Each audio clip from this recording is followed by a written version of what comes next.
हम मीरा मिश्रा गोर लगे छी मिथिला। हम बनेलहुँ बिना प्याज लहसुन के अरिकंचन के तरकारी। अब अहूँ सबके देखाबी। अपना सबके एहन संस्कार संस्कृति अछि जे सब दिन प्याज लहसुन नहीं खा सकै छी, और जे नहीं खाइ छी कहियो से तऽ कहियो खेबे नहीं करै छी। ताहि दुआरे अपना सब कहियो प्याजो लहसुन दऽ कऽ बनबै छी आ कहियो बिना प्याजो लहसुन के बनबै छी। एहन बात नहीं छै जे प्याजे लहसुन देबै तखने सुन्दर बनतै। हाँ, ओकर अपन अलग स्वाद छै, अगर नहीं देबै तकर एकटा अलग स्वाद छै, बहुत सुन्दर बनै छै। और भनसाघर हमरा सबके एहन स्कूल छी जे हमरा सबके कोनो भी परिस्थितिसँ बाहर निकलैके हुनर सिखबैया। कोन चीज कोना अछि, केना बनायब, की करब। जेना कम पत्ता रहल तऽ हम बतेने रहौं जे पकौड़ी बना लेलहुँ। आई बेसी पत्ता छलै तऽ चक्का बना कऽ बना लेलहुँ। एकटा अरिकंचनके बहुत तरीकासँ सब्जी बनैया, चटनी बनैया, दालसग्गा बनैया। तऽ अपना सबके 95% परिवारके ई भनसे घर पर जीवन टिकल अछि जे हुनकर गृहिणी केहन छथिन हर परिस्थितिमे, और 5% के एहन छनि जे भनसाघरसँ नहि कोनो असर पड़ै छनि। ताहि दुआरे ई केना की हमसब बना दै छियै ई बहुत मैटर करै छै।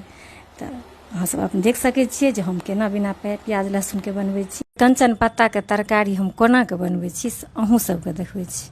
पत्ताके धोइ कऽ ओकरा हम काटि लेलहुँ आ काटि कऽ एकटा नमहर बाटीमे राखि लेलहुँ।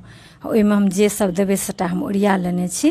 एकटा नींबू देबै जाहिसँ कि कब कब नहीं हेतै, और बेसन मसाला सब देख रहल छियै। तऽ एहिमे हम देलिए नमक, हल्दी आ कनि मिर्ची पाउडर हल्का सा, और एहिमे देबै अजवाइन, जकरा अपना सब मिथिलामे जमाइन कहै छियै, मैथिली भाषामे जमाइन कहै छियै। तऽ एहिमे एक कनि जमाइन दऽ देबै। बस जे घरेलू मसाला छै ओहीमे बड़ा साधारण तरीकासँ हम बनबै छी। और एहिमे बेसन दऽ देबै। बेसन दऽ कऽ एकरा हम फेन लेबै, सानि लेबै, अपन अन्दाजसँ देबै जाहिसँ कि लसि पकड़ि जाय। और नींबू एहि दुआरे एहिमे गाड़ि दै छियै जे एकदम कब कब बिल्कुल नहीं होइ छै। चक्कासँ एहिमे 1% कब कब होइके कोनो चांस नहीं। तऽ एकरा नींबू गाड़लाके बाद एकरा हम हल्का सा छीचा दऽ कऽ सनबै। पानि ढारि कऽ नहीं देबाक छै, एकरा हल्का सा छीचा दऽ कऽ सनबै। अगर बुझेतै कि जे हाँ एक रत्ती और पानि लगतै तऽ फेर देबै, अगर बुझेतै जे हल्का बेसन और लगतै तऽ फेर देबै, आ नहीं बुझेतै जे नहीं सना गेलै, पकौड़ी जेना छनबाक छै, तऽ बुझेतै जे एक रत्ती और लगतै तऽ एक रत्ती और दऽ देलिए। तऽ एकरा हम हल्का सा पानि दऽ कऽ सानि लेलिए। ओकर बाद मसाला ओरिया लेलहुँ। मसालामे हम अहाँके प्याज लहसुन नमक हल्दी धनिया मिर्ची पाउडर जे घरेलू सब दिन यूज करै छी। एना ठण्डा रहल तऽ आदियो दऽ देलहुँ, एखन नहीं देलिए, गर्मी छलै तऽ नहीं देलिए। ओहिमे कनि मीट मसालाके कनि पाउडर दऽ देलिए, कनि कश्मीरी मिर्चके पाउडर दऽ के ओकरा मसालाके पेस्ट बना लेलहुँ। आ सरसोमे 4टा मिरचाइ दऽ के ओकरा पीस लेलहुँ। आ सरसोके हम डस्ट बना के राखि लै छी। बताबी जे कनि सरसो नहीं पिसाइत रहै छै तऽ हम 1-150 ग्रामके डस्ट बना लै छी। ओकर बाद एकरा पकौड़ी छानि कऽ तेल गरम कऽ कऽ एकरा लोहियामे दऽ कऽ पकौड़ी छानि कऽ निकालि लेलहुँ। आ पकौड़ी कनि धीमी आँच पर, आँच कोनो बहुत तेज नहीं करबाक छै, से तऽ हम अहाँ बुझिते छियै। से बस एकरा कनि मीडियमे आँच परमे एकरा भूरा कलरके छानि लेलहुँ। छानलाके बाद एकरा छानि कऽ राखि लेलहुँ एक तरफ। ओम्हर मसाला तैयार केने छी पहिले। तऽ जहन ई छानल भऽ गेल तऽ फोरन दऽ के एहिमे जीर मरचाइ तेजपत्ता फोरन दऽ देलिए। पहिले लहसुन खसा देलिए। लहसुन जहन कनि हल्का सा भूरा भऽ गेलै तकर बाद एहिमे हम से जहन प्याज खसा देबै, जहन लहसुन कनि भूरा भऽ गेलै तऽ एहिमे प्याज खसा देलिए। आ प्याज तऽ कनि टाइम लगै छै, 4-5 मिनट। तऽ ओकरा जहन भूरा भऽ गेल तहन जो मसाला तैयार केने रहिए से मसाला दऽ देलिए। ओ मसल्लोके 3-4 मिनट ओ बढ़िआँसँ भुजि देलिए। जखन ओ मसाला भुजा गेलै तकर बाद जे सरसो आ मरचाइ पिसने छियै तऽ ओ दऽ देलिए।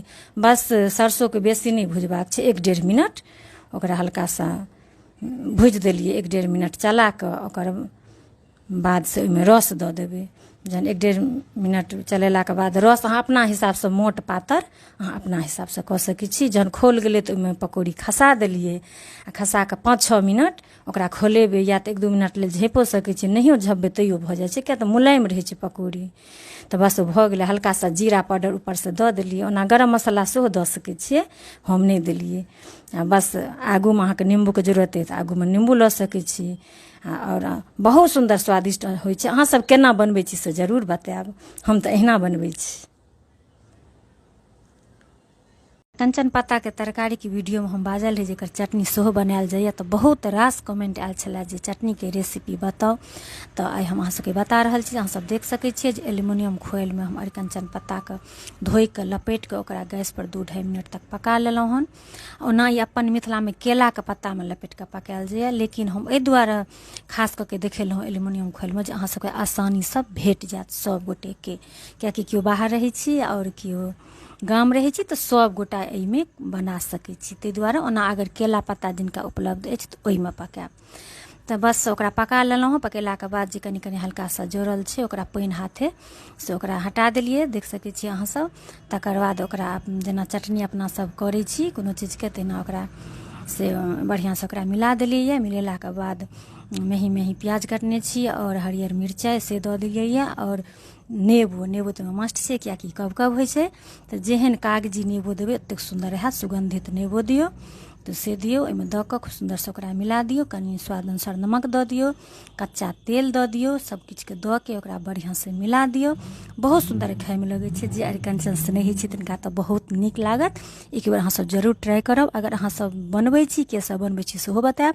तऽ मिलै छी नेक्स्ट वीडियोमे, ताबत तक लेल जय सिया राम, जय मिथिला धाम।